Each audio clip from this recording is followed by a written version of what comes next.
Maybe this is a better way to say it. I became very interested in how very smart, very well-intended leaders inside of organizations make mistakes.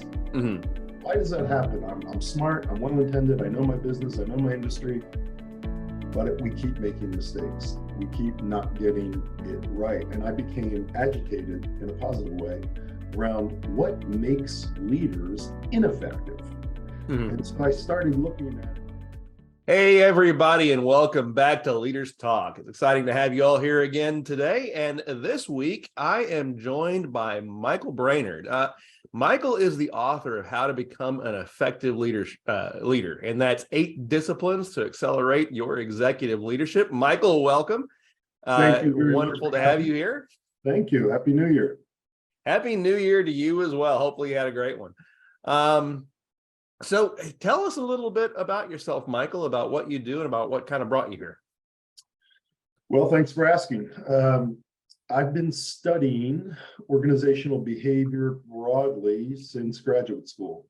Okay. And during that course, I became very interested in, maybe this is a better way to say it. I became very interested in how very smart, very well-intended leaders inside of organizations make mistakes. Why does that happen? I'm smart, I'm well-intended, I know my business, I know my industry, but we keep making mistakes. We keep not getting it right. And I became agitated in a positive way around what makes leaders ineffective.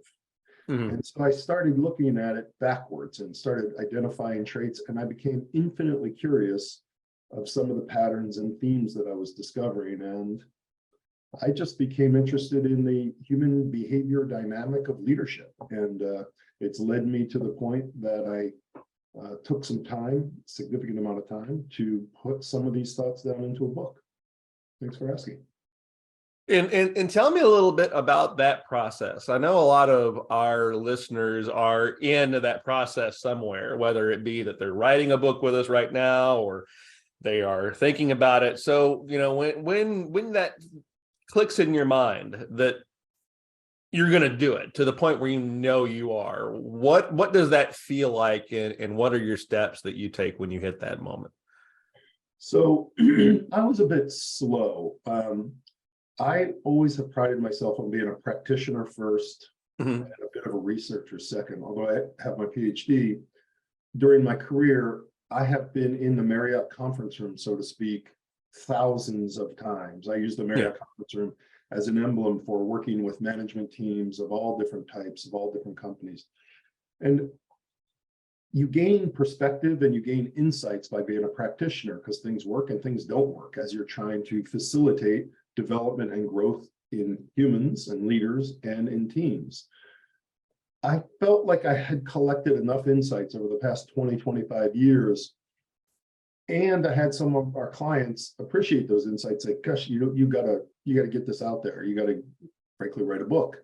And the process of writing a book seemed very daunting to me, because the last major thing that I wrote was my doctoral dissertation, which was about as fun as going to the dentist. So the prospect of writing a book, 2 things. I was concerned I didn't have an abundance of insights.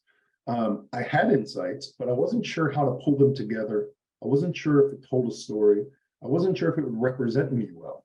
So when I got to the point, you've asked about the point. When I got to the point, I had a client and a mentor within about a 2-month period say, you're at the point now, you've earned the right. We ought to write this down. And so I frankly got myself there by gaining a little bit of maybe confidence that I had something semi-unique to say. Once I got to that point, I started writing an outline. What would I say?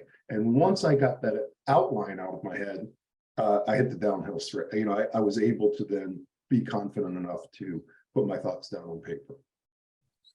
And that is actually a very unique topic that you're talking about there as well. We always think about what are the right things that we do. We accelerate, we accumulate our pile of secrets. That's, this is what this person did right. This is what this person did right. But we seldom like to look at what did I ever do wrong. Right. Yeah, I tell you, frankly, it's fun. It's fun, and I have many HR friends and colleagues and frankly clients, and to a person, they say, when I retire from human resources, boy, do I have some fun stories to tell.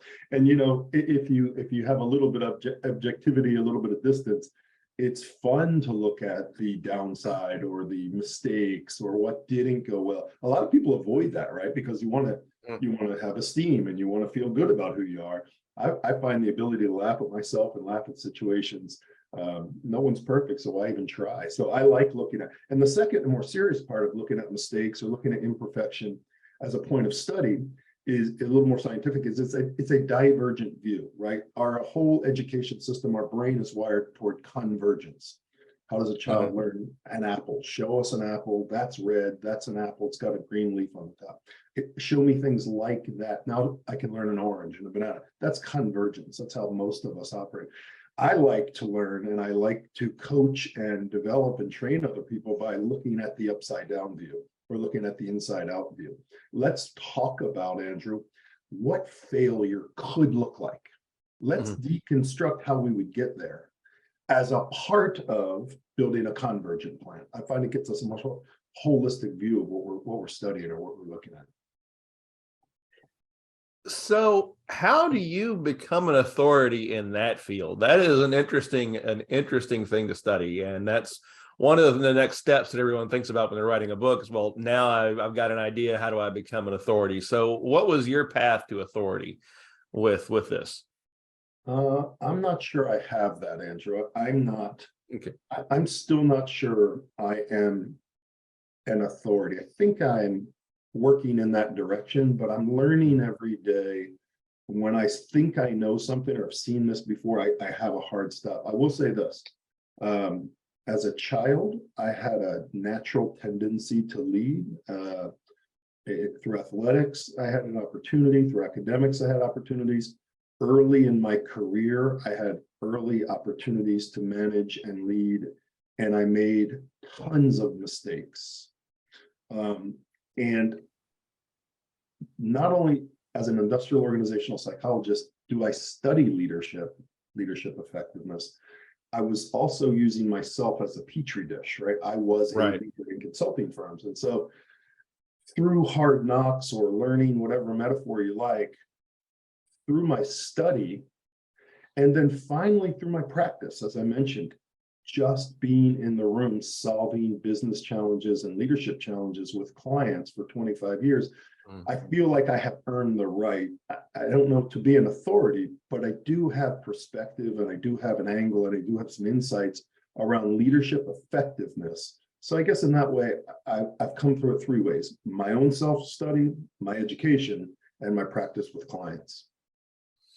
Well, I think that is, though, a lot of that is about authority because, I mean, people are interested in what you have to say. And I think that's one of the things that end up being a little bit of an obstacle to someone that comes in and writes a book. They think, well, everybody said this before.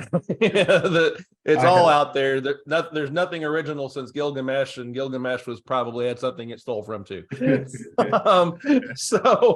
But yeah, I mean, so what do you say though to the person that thinks that they don't necessarily have anything particularly unique to share?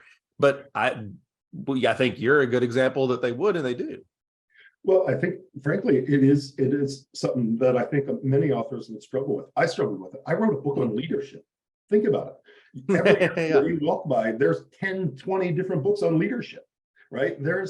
This is a topic that is incredibly well worn. I mean, this is, how do you find a unique spot in that space? Mine was, and I agree with you, as an author, spooling up to build a book, I think you should have an insight. You should have an angle. You should have something that is, if not wholly unique to you, a unique point of view and have your own voice on it. Where I got to, Andrew, very specifically for my book, was most leadership books are focused on the model, the 5 words, the thing, the content, service leadership.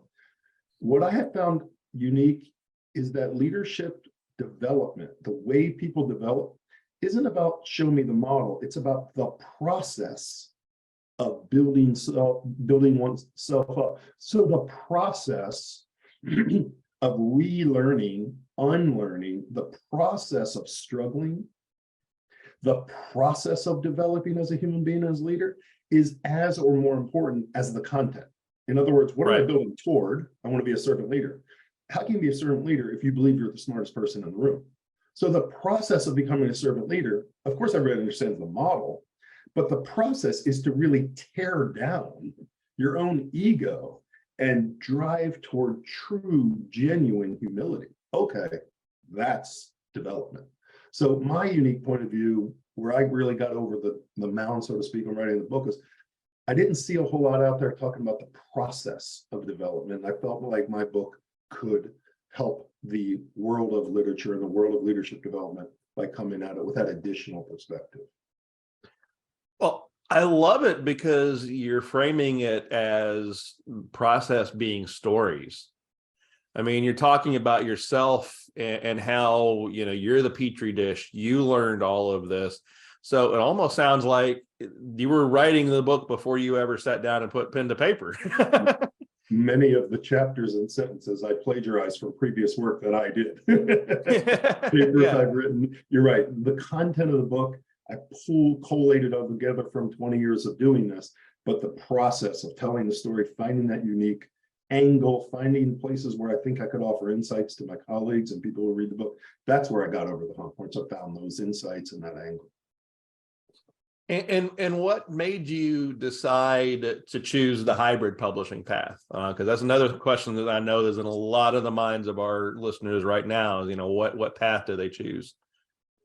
Well, I don't know if I was very thoughtful about that, to be honest with you. I came from a position of I wanted to get through the writing process with as much help and support as I could possibly get. And that, with humility, I had never written a book before. I'm aware enough to know what I don't know.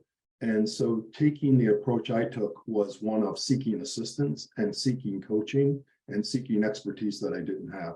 That's why I chose the process that I chose.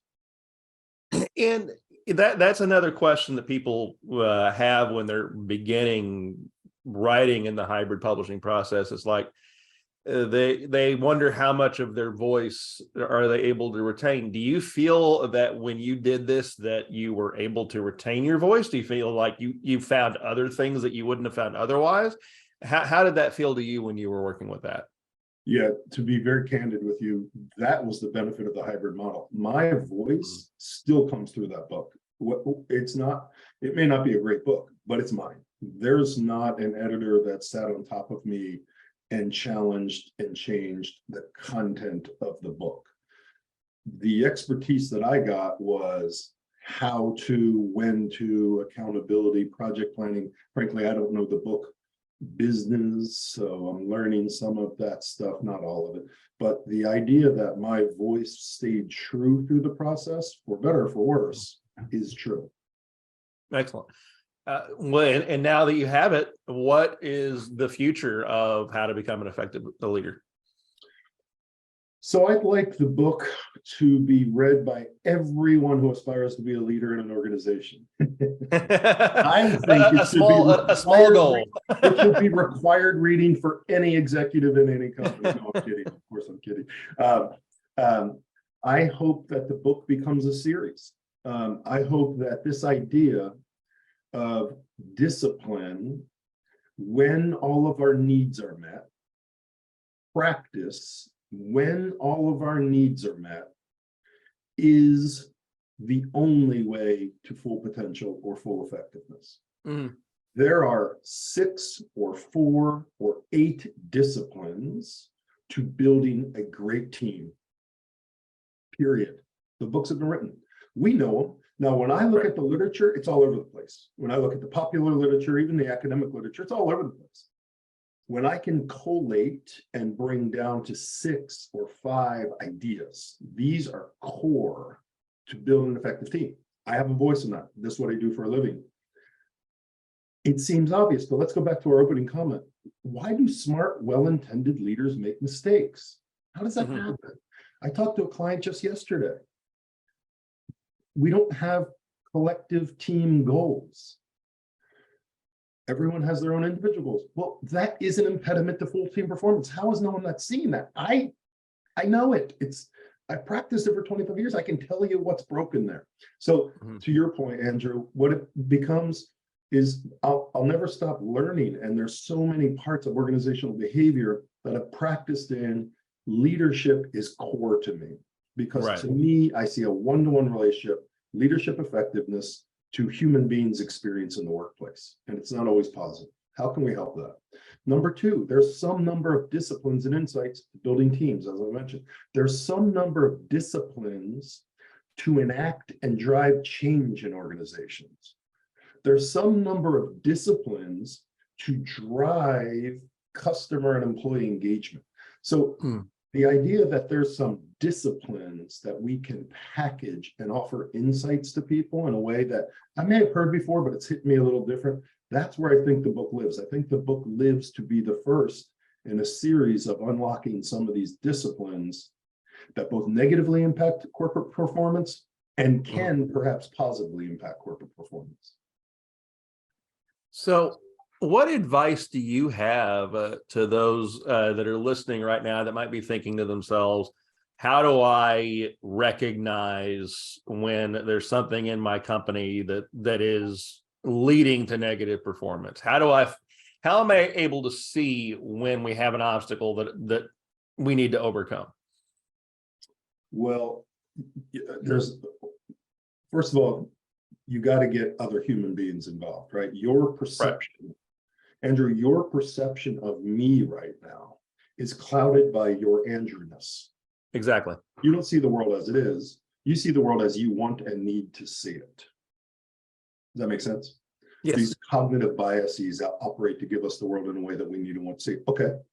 So maybe I'm perceiving that leader as being harsh to me, or maybe I see that team is not trusting one another, therefore we can't hit our goals in a timely fashion because we're not having the right conversations. Okay, with humility, I think I see that. Let me go talk to some colleagues, make sure I'm assessing the situation wholly, accurately, and objectively. And to do that, we need outside-in feedback. Our view of the world, our view of organizations, our view of our colleagues, our view of ourselves is clouded.